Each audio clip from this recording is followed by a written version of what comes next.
It's the first Monday of the month, and it is our monthly Q&A show. This is Coaching for Leaders, episode 274.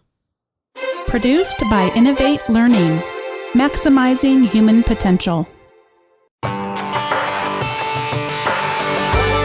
Greetings to you from Orange County, California. This is Coaching for Leaders, and I'm your host, Dave Stachowiak. Leaders aren't born, they're made. And this weekly show gives you access to the practical wisdom that will empower you to become a better leader. And once a month, we open up the show to your questions, and Bonni and I attempt to do the best we can of providing some responses, or at least to give us all an opportunity to think about some of these questions in a different way, even if we don't provide the exact answer, because as always, Bonni, these situations are pretty complicated. Welcome back. Thank you. Thanks for having me back. Well, let's jump right in because we have a few questions to tackle this month. The first question here is from John. John writes in and says, "Hello, Dave. I'm an avid listener of your podcasts and find them to be a great resource." Thank you, John. In many of your episodes, you've touched on how to retain staff as well as what to do when someone quits. Are there any episodes that touch on what to do if it's me, as in the leader, that's leaving or quitting? I am intending to stay with my current organization, but I'm trying to pivot into a new role. And as a result, I'd be leaving my current group of direct reports. They're all valuable contributors to the organization, so I'm looking for guidance on how to best complete this transition. I'm so glad that you're asking this question, John, because it shows me that you are a person who knows that stuff like this really matters. And especially if you have developed a relationship with a team of trust and you've been able to create some big wins together, it is a big transition. It's a time of mourning, a time of grieving sometimes, and even just change, even if it's positive change and maybe it's not something people are necessarily going to grieve, it is something that we still need to process. One of the real treasured books that I have had throughout the years is by Edward Bridges. Edward Bridges, his whole area of research is around transition. William Bridges, you mean? Yes, William's twin brother, Edward. What are those bridges? Bridges, rivers, streams. William Bridges, boy.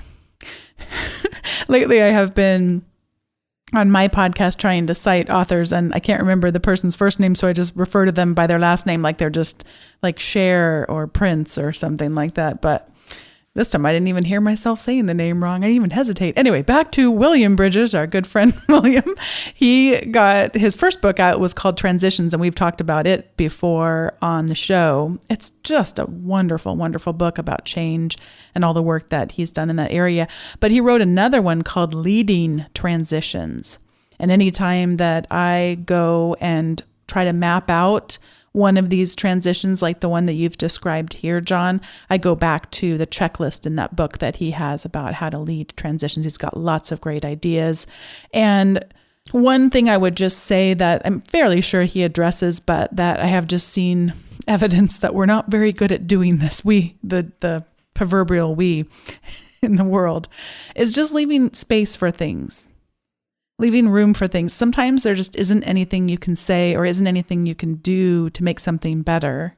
But just allow people to express themselves and meet them where they are and allow them the space to talk and share and see what fears they have, see what concerns they have, or see what joy they have over, because this could actually end up being a really good thing in terms of them seeing that your company is willing to promote from within, and the excitement that you have over doing something new could be, hey, here's evidence that there's opportunity in this company and it can be exciting. But what I love that you're acknowledging in the way that you framed your questions is you don't know how people are going to feel. And I would stay with that, in that it could be taken a lot of different ways, and people experience these things different ways. And then people, of course, experience things different ways on different days. And one day it might be harder than the next day.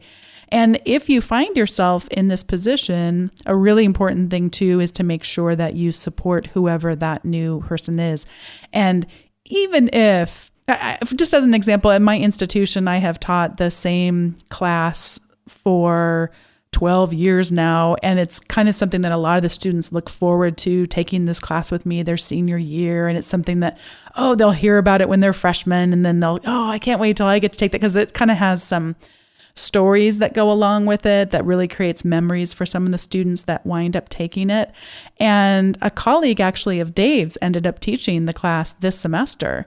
And I felt a little bit bad for him. He's incredibly competent. I knew he was going to do great, but it's just hard because even though I knew he was going to do great, he's not me. and anytime you're like, in your case, whoever takes your place, they're not going to be you, and they could be better than you in so many areas. Like it's not a competition of who's better or worse. If people are competent, they're not you. And to recognize that sometimes then we do these comparison things, and we look for ways, just human nature is we look for ways to keep things in equilibrium. That's kind of a human nature type of trait. We can break out of it, and some of us are better at that than others. But you will find human systems trying to maintain status quo, and part of that will be this new person isn't you. So looking for faults early. And boy, I'll say also, as a new leader coming into an organization, whoever this person is, it's so easy to make mistakes. To just do something that culturally you don't know that a word has a particular trigger around it, or a memory or the name of something has a trigger around it. So I'm so glad you asked this question, John, and it's so nice to hear from you. And I hope that you'll consider writing back to Dave and I and letting us know how it goes. We really wish you the best as you pursue this possibility. Well, you already stole one of mine that I was going to mention. So I agree with everything you said. And then what I would add for you, John, is also thinking in advance about how you're going to frame the story of the transition and why it's a positive transition for you. And I know I've said this on the show before, but you tell the story of your career ultimately. And if you don't, other people will create that story for you. And so I think that it's worth it, as intentional as you are about thinking about this question and a possible transition in the future, of also framing why you're doing this, why you're making this transition, why it's good for you, why, especially an internal transition, why that's good for the organization. Because, transitions are a normal, healthy part of most organizations, and moving on to a new opportunity is a healthy thing for you. And I think people need to see that and understand the reasons that you're doing that. And I think if you are ready with how you will articulate that and the story that you'll tell as far as why you're doing this and why it's a positive thing for you, I think that really shapes not only your brand within the organization in a very positive way, but it also then shapes the career trajectory for others of knowing, this is something I can also do for myself when I'm ready for the next opportunity. I can make this transition, and it can be a positive thing, and it can be a very healthy transition for myself and for the organization. And so I'd certainly encourage you to do that as well. And then I hesitate to say this, John, because just the fact that you asked this question means I don't think this is going to be, this is not a concern I'd have for you at all, but more for other folks who are listening who might be thinking about making a transition, especially a transition out of an organization. I've definitely seen it happen where leaders moving on from the organization have taken that time between them announcing their departure and their actual having left to either try to make a lot of change in the organization or potentially speak poorly about things the organization has done that they felt like they couldn't do, but now that they're leaving, they feel like this is an okay time to sometimes vent some frustration. And I do think that that is a mistake to do, not only for you and your own branding, and again, I'm not saying you, John, specifically, but any of us for our own branding and how people perceive us in our organizations and in our industries, which tend to be a lot smaller than a lot of us think that they are. I think that's a mistake for us. But I also think that that really potentially creates a very difficult environment for the people who are staying with the organization or staying with that group. If that's not done in a healthy way and someone's just venting something when they're leaving, it really creates a difficult dynamic for people then to have to navigate through that after a leader departs. So I'd certainly caution anyone against that. I think when you have made the decision to leave and it's been announced, that you have your message of why you're doing it, and I think staying positive at that point going forward about the organization and the people who work there is really a critical thing to do. So thanks again for the question, John. Like Bonni said, we'd love to hear what happens. This next question is from Allison, and she asks, a common issue I've observed is the lack of potential nursing leaders. The gap is not from lack of qualifications, but nursing leaders do not have the exposure to learn how to present themselves professionally. I've just participated in recruitment and interviewing for my post-grad fellowship program and noticed that individuals who graduate from an MBA or MHA program interview well and present themselves professionally. It seems as though MBA, MHA programs focus on business writing and case studies, which help prepare students for interviewing and communicating their abilities. I would like to find a way to help cultivate strong nursing leaders for the future. From your experience, what would be the best way to educate the most people with minimal resources? This is the eternal question of training and development, right, Bonni? Of how do you educate the most people with the minimum number of resources? And Allison, thank you so much for asking this. And Allison's actually a former student of mine for a few years. I'm not sure if most people on the podcast know I taught leadership classes in a graduate nursing program. And so I had the pleasure of working with Allison, and she was fabulous. So hello, Allison. I'm glad to hear you're doing well. And I have a few thoughts on this. There's obviously a lot of ways we can answer this question. I'm really curious what Bonni thinks too. But what you mentioned at the end, as far as how do you educate a lot of people, and especially with minimal resources, I'm going on the assumption that you're looking for things that don't cost much money as far as an implementation strategy. And so I have a couple of suggestions of things that actually don't cost anything, but that if you did, I think would be starting points toward getting the people in your organization at least talking about leadership and actually doing it and starting to take action on their leadership development. And so one suggestion I'd have is, since I know you've listened to the show for a while, I was just having dinner with one of our listeners in Florida this past week. Hello to John, by the way. And John and his boss, Brent, listen to the show together they don't necessarily listen together, but they both listen to the show every week. And then he was telling me that they'll often get together later on in the week and they'll talk about the guest that was on the show and some of the lessons and what it means for them and their organization. So shout out to both of you for doing that, which I think is awesome. And I've heard from a number of listeners over the years who have either utilized the podcast as a starting point, or have taken a podcast episode and asked everyone in the organization to listen to it, or there's been a group of people that have listened to an episode together and then had a discussion about it. I think it's a really easy thing to do because it's pretty low commitment, unlike asking everyone to, say, for example, read a book. That's a much bigger commitment for a lot of people. Listening to a short podcast as a starting point for a conversation, I think you could probably get a couple people involved in that and have a conversation about it at a weekly staff meeting or a monthly staff meeting. And that gets you started on at least having a conversation about the things that you're hearing and that they're hearing and how you can implement that in the organization. The other opportunity that, when I think of leadership, I mean, one of the things I know I've made so many mistakes in leadership over the years, and of course continue to make mistakes as we all do as leaders. And there's no substitute for just getting out and starting to lead. You can read all the books and listen to all the podcasts, and those are great starting points out there, of course, for getting knowledge. At the end of the day, it's really important for people to get experience leading. And so, Allison, one of the things I'd look for is, what can you give as opportunities for people to begin to start to develop themselves as leaders? And I think one of the easier things, easy is not the right word, one of the simpler things to do as a leader is to start looking at what's on your plate and think about, what can I delegate? What's something that is something I'm responsible for that I can bring someone else up to speed on and teach them how to start doing these things, and also to allow them to start making mistakes with some of these things. Maybe it's something you know well, to give them the real practical experience of leadership. And a framework for that is back on episode 117. We talked about the steps of how to delegate. The great thing about doing that is you're doing a lot by doing that. One is you're having a conversation about leadership development pretty regularly with people. Secondly is you're giving them new skill sets that will help them to perform more effectively in your organization, and things that will help them throughout their career.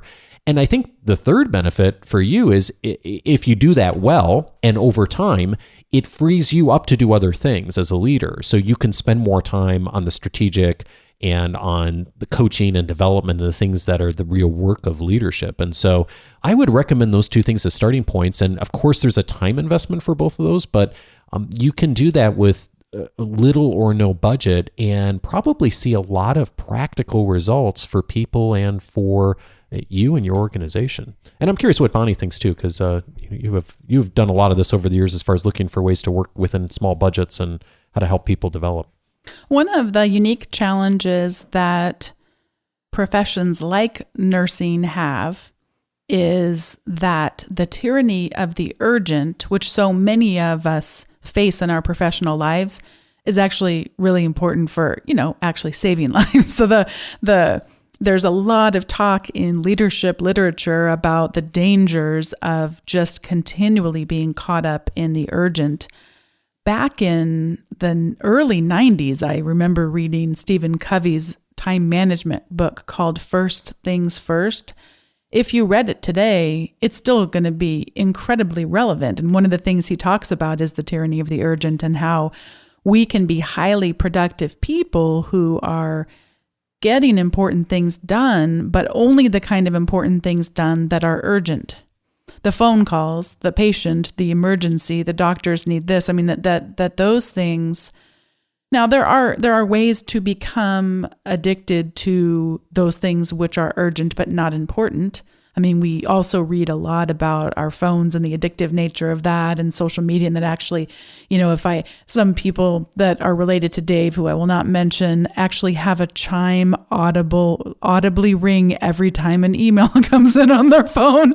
And let's just say we were recently spending some time and I thought, are you kidding me? How do you like that actually... Hey, Dad, how are you? I wasn't going to say anything. He already knows. But that's not good, that allowing sort of the addictive qualities that don't produce rich fruits in our lives. But by the way, there also a potential for social media to produce rich fruits, but it's just thinking carefully about how we're investing our time. So one of the unique challenges in trying to develop leadership skills and other skills in a nursing environment is that we are going to need to think very critically about how to adapt the culture to leave room for that. Because what you're doing is you're moving from that quadrant that says it's urgent and it's important to needing to spend some time in the it's important, but it's not urgent. Reading a book about how to develop my leadership skills is important, depending on the book, of course, but it's not urgent. I mean, I can just say, I don't have any time to read books. I got too much going on. Having a conversation where we talk about what my career goals are and what's really important to me, or giving me feedback about something that I did poorly, that's important, but it's really easy to put that kind of stuff off. So that would be one thing to really think very, very hard about the culture and how we might start finding room for this kind of work. And therefore, I would say in almost all cases, I don't know your case, Allison, but in almost all cases, that means starting small. Starting with a small pilot group of people that have great potential where you can test it out. And then when people start to get nervous and uncomfortable because you're starting to ruffle the feathers of a culture that's very ingrained, you say, it's just a pilot. We're trying it out. We're going to see what happens. And that helps people feel a little bit better. And as far as who you involve, we can't assume that everyone wants what you just described. We can't assume that everyone wants to learn how to present themselves professionally or sees benefits of doing that or can envision the worth of something like that if they've never been exposed or just not had an interest in it. So you want to make sure that you are only, especially in the new part of it, only including people who have a desire and can see the same vision that you do for the kinds of ways that these skills can transform our lives. And part of that too is leaving opportunities for reflection in whatever it is that you develop and opportunities for practice. One of the most successful things about training interventions are the ones that you have noticeable change in terms of one's knowledge, change in terms of one's skills, and then change in terms of one's mindset or attitude. I mean, all three of those things are transformative when we can see change happening in those areas. And then on a practical note, you might want to do a little bit of Googling for alternative MBAs. There are a number of programs that are out there. Some of them are paid, like Seth Godin has Alt MBA, and that's a $3,000 program that is not what I am suggesting for what you've just described, but I'd go to his website and at least look at his reading list and have a gander at some of the things they have found to be critical. He's a really smart thinker in the business world, and I would trust that one. But there also are free alternative MBAs that people out there have put together curriculum because they're trying to challenge the expense of higher ed. And in some higher ed programs, as you described, some of them are less good at having it be more real world orientation. And so you'll find lots of critics of higher ed formal programs and the expense of them that are just cultivating some free resources that are definitely worth checking out. And 2 calls to action for you as well, Allison, and for everyone listening, is we do have a lot of folks in the healthcare industry who listen, and I know many nursing leaders who listen to the podcast. I think this is just a starting point what we're talking about. I hope if you have a suggestion for Allison specifically that you know of in healthcare, go to coachingforleaders.com/274. Leave it in the comments so we can all be aware of it.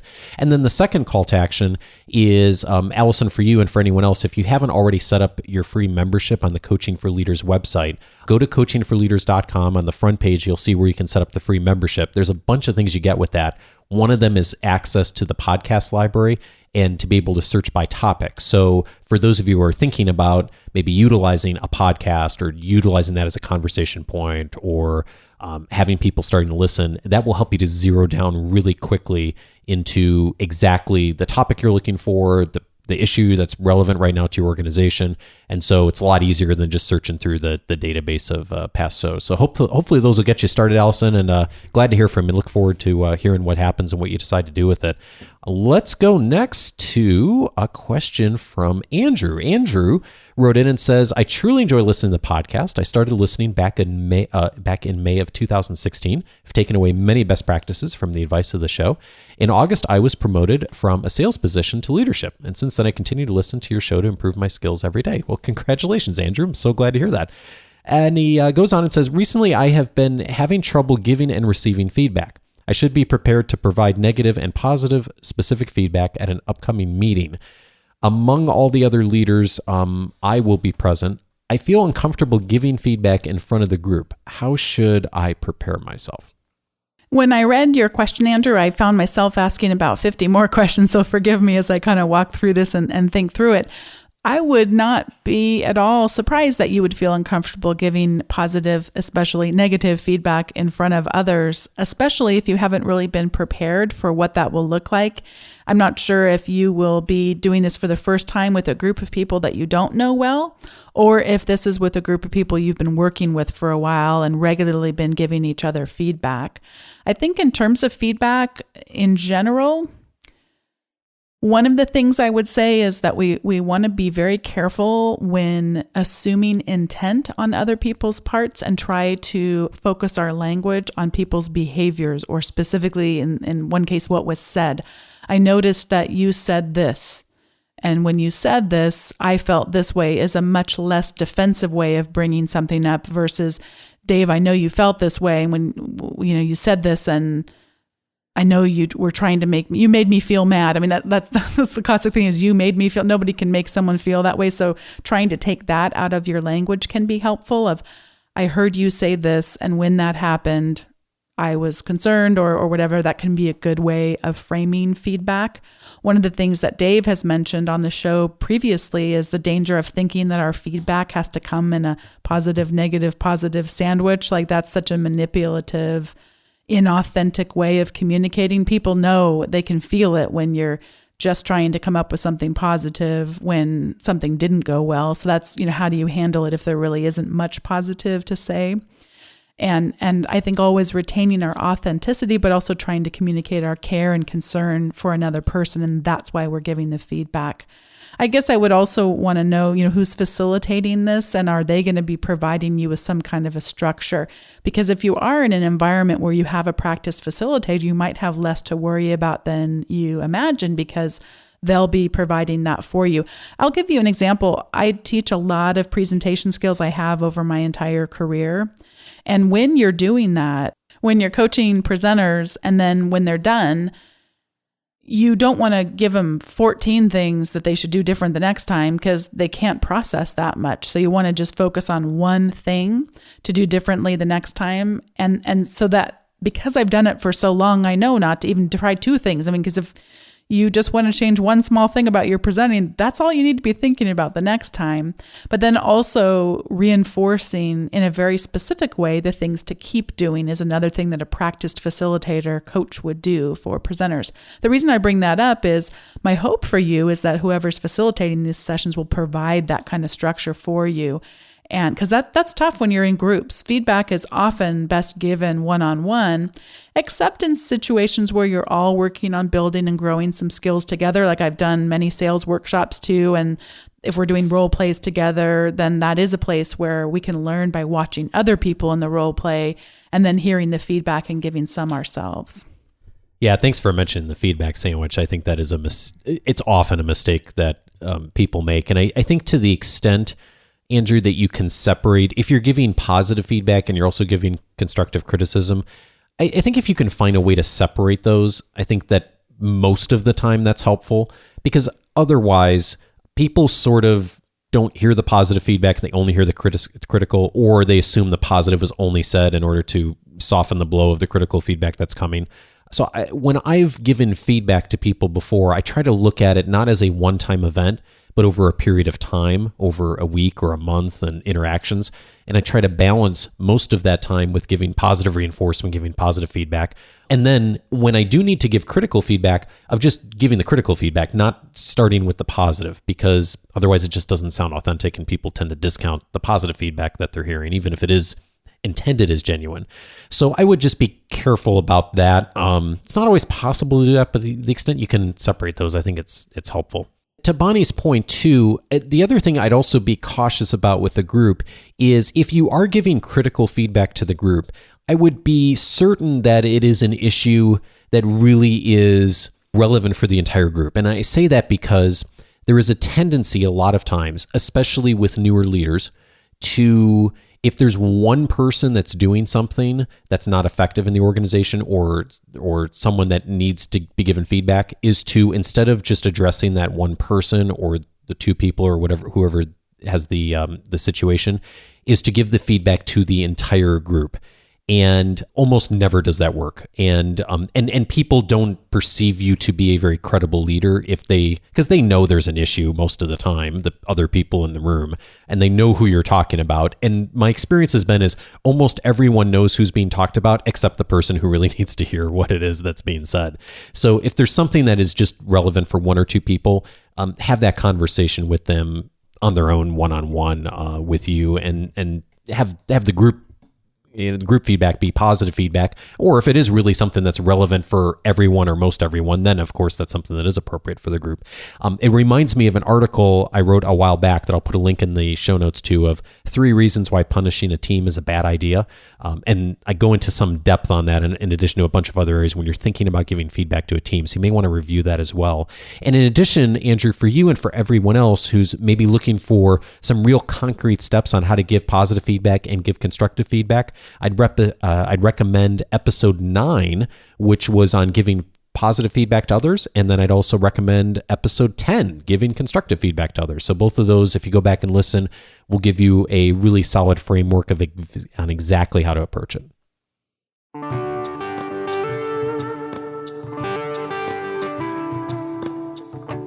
We've cataloged all the resources we mentioned in today's show, the articles, the books we talked about, and the best way to get access to those is to get the weekly leadership guide every Wednesday. That's part of the free Coaching for Leaders membership. It always includes the show notes, the resources that we've mentioned in every episode that comes on Wednesday after the show airs on Monday. And in addition, in that same email, you'll have a list of usually 4 or 5 resources of other things I've found during the week, news articles, other podcasts, articles from other folks who are doing really good thinking on leadership. Those are always included in that message as well. So to get access to that, just set up your free Coaching for Leaders membership. It's also how you get access to the podcast library I was talking about on earlier in the episode.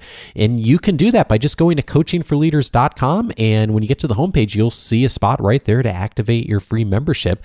And when you do, in addition to all of those benefits and a bunch of others, when you get in there, you'll get immediate access to my free 10-day audio course that's titled 10 Ways to Empower the People You Lead. And if you will give me 10 minutes or less a day for 10 days, it will help you to get the most immediate practical actions to become a better leader. All the episodes or the lessons rather, between 5 and 10 minutes. And I've gotten a bunch of email from people just in the last few weeks since that course has aired of how helpful it's been and how practical that each one of those lessons are. So definitely check that out, especially if you're a relatively new listening to the show. A ton of the lessons that we've heard on the show in the last few years are inside of that audio course. And again, just go to coachingforleaders.com, set up your free membership. Here's a few related episodes to today's conversation. I'd already mentioned episode 9 and also episode 10. Episode 9 is giving positive feedback to others, and episode 10 is giving constructive feedback to others. So if either of those are things you're thinking about doing better at, I would check those out. Also, episode 117, I mentioned the 7 steps you follow to delegate work. And that's a critical episode for almost all of us as leaders, especially if you're a new leader, and especially if you've been promoted up and maybe you're still doing some of your responsibilities that you were doing in your previous role, and it's time to start handing them off to other people. That is a really critical listen, episode 117. And then finally, I didn't mention this earlier, but feedback got me thinking about episode 107, 3 Steps to Soliciting Feedback, with my friend Tom Henschel. A really powerful model from Tom on how to solicit feedback really well and to actually get feedback from people that's helpful. And in addition to giving feedback, of course, all of us as leaders should be thinking about how we're soliciting feedback and listening to the feedback we're getting from the people that we work with on a regular basis. So check that out as well. The way to get to all the past episodes, just go to coachingforleaders.com/the episode number. That will take you right there. And of course, all the links will be in the leadership guide coming up this week. On next week's episode, I am welcoming Terry Lipovsky to the show. He is going to discuss with me how to survive and thrive as the underdog. Terry is an executive coach, and he has built a practice around coaching underdogs, people who, have something that is causing them to be, the underdog in the organization for whatever reason. And I think you'll find the conversation to be really helpful, whether you are the underdog in your organization, or maybe you're trying to support someone who is. And finally this week, thank you to WattDoc in the UK and Christine Scarborough here in the States for the very kind reviews on iTunes. Thank you to both of you. I really appreciate it. If you'd like to leave a rating and review for the show, I'm always grateful for those. Go to coachingforleaders.com/iTunes. Have a great week and see you next Monday for a chat about being the underdog.